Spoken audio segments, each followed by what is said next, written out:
Abychom si ukončili lekci 1C, tak se ještě podíváme do pracovního sešitu na stránku 9 a vyplníme si cvičení 4. Takže máme tam zase rozhovor mezi customer, zákazníkem and shop assistant a prodavačem v obchodě.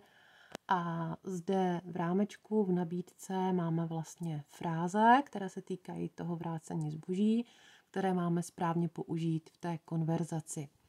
Takže 1. Can I help you? Yes, I bought.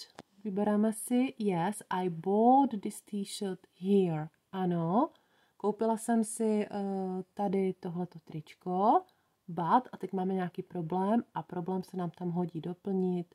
It's torn, je to potrhané, je tam díra. Jo, je to roztržené, but it's torn. A prodavač říká,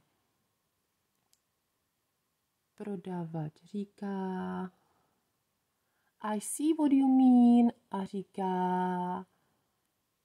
have you got the receipt? Máte účtenku? Have you got the receipt? A slečna říká yes, here it is. Yes, here it is.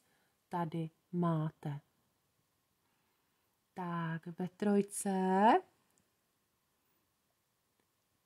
trojce doplníme, si to ještě sjedu tak, abych to viděla, výborně.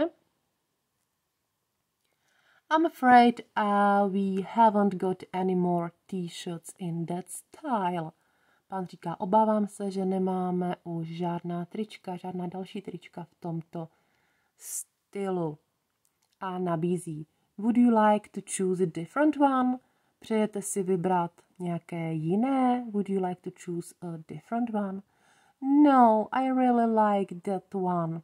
A slečna říká, že ne, že se jí líbí pouze tohleto, opravdu tohleto a tím pádem bude chtít peníze nazpět, takže doplníme can I have a refund? Mohu mít peníze nazpět? Can I have a refund? A pán říká yes, of course. Ano, samozřejmě.